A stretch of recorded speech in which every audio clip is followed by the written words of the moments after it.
We live in an era that worships visibility.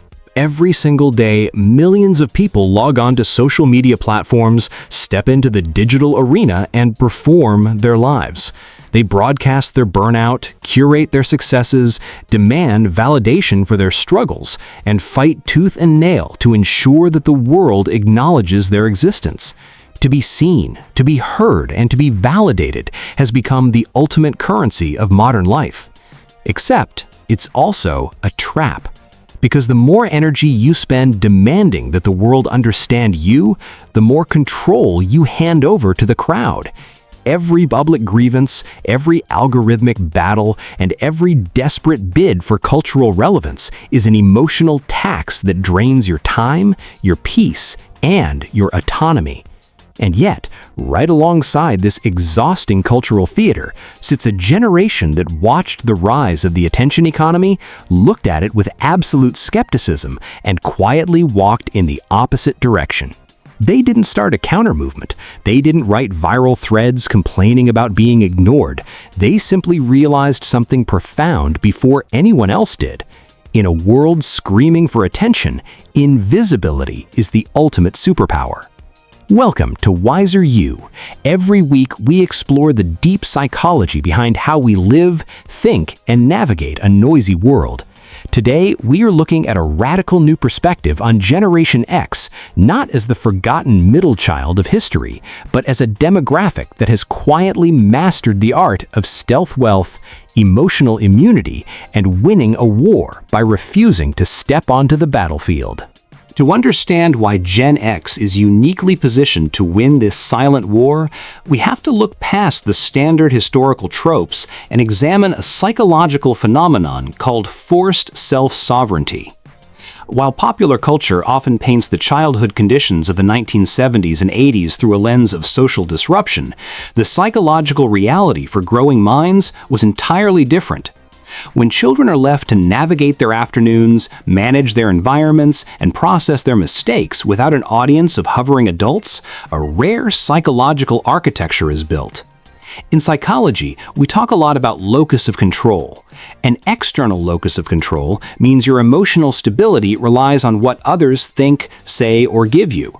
An internal locus of control means your stability relies entirely on your own internal metrics. Gen X received a masterclass in internal locus of control before they even hit high school.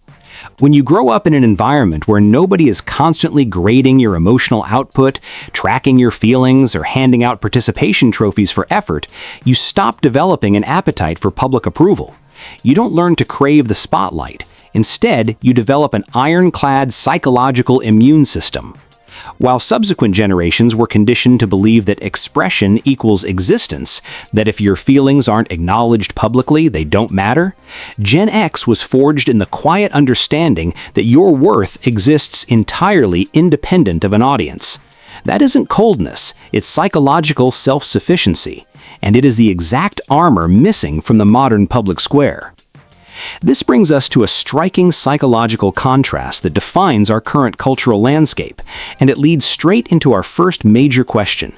Why are younger generations suffering from unprecedented levels of burnout while navigating an era of hyper-expression, while middle-aged Gen Xers are quietly accumulating the majority of the world's wealth and stability?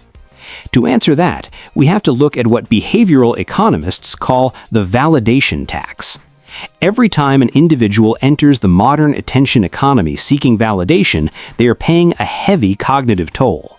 Constantly curating your identity, defending your worldview against strangers, and demanding that institutions cater to your psychological comfort consumes finite mental bandwidth.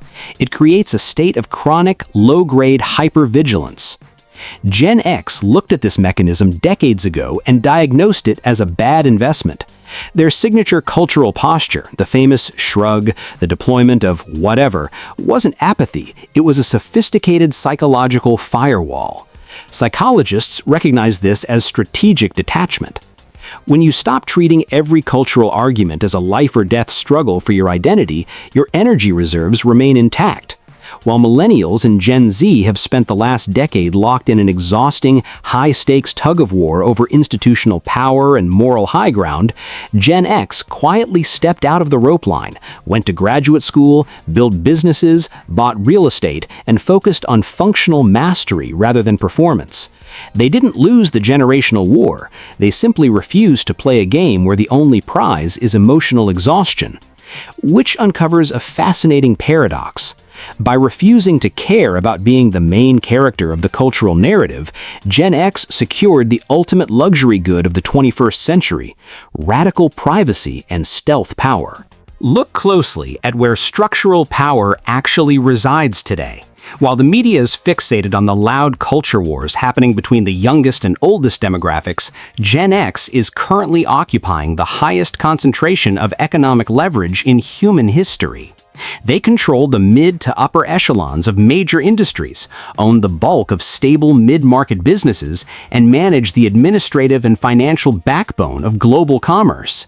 Yet, they do it with a zero-footprint lifestyle. Unlike the boomers who tied their entire ego and moral identity to their career titles and corporate legacy, or younger cohorts who view their work as a direct extension of their emotional core, Gen X treats work with a detached professional utilitarianism. It's just a job. You do it well, you collect the resource, you go home. This emotional separation between who you are and what you do for money is a profound psychological shield. It prevents the kind of identity collapse that happens when a company restructures or a market shifts. Because Gen X never anchored their self-worth to public praise or corporate branding, they are structurally unshakable. They are winning the generational war because they redefined what a victory even looks like. To Gen X, winning isn't having the loudest voice in the room, holding the microphone, or trending on a platform. Winning is financial independence, emotional quiet, functional competence, and the absolute freedom to be left alone. And yet, this brings us to a profound turning point. What happens to a generation designed for the shadows when they are forced into the absolute center of the stage? For 40 years, Gen X's greatest advantage has been their invisibility. They could build, pivot, fail, and succeed without the blinding glare of constant social media surveillance. Now the landscape is shifting rapidly. The boomers are stepping down from global leadership entirely, and the cushion of middle management obscurity is evaporating. The world is turning its eyes toward Gen X and asking for a vision. Herein lies the ultimate psychological test for this generation.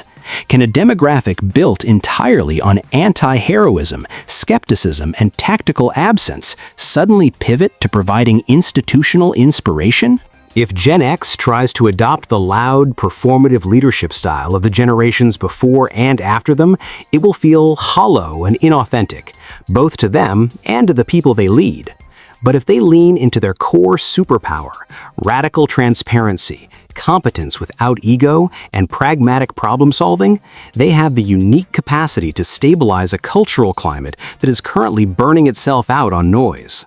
The question isn't whether Gen X can wield power. They already hold the keys to the kingdom. The real question is whether they can rescue a hyper-connected world from its own addiction to drama, simply by modeling what it looks like to be quiet, competent, and completely unbothered. Gen X proved a counterintuitive truth that every single one of us needs to hear. You do not need to be loud to be powerful. You do not need public validation to be stable, and you certainly don't need to win every argument to win at life. Sometimes the most profound act of mastery is simply refusing to participate in noise that doesn't serve your peace.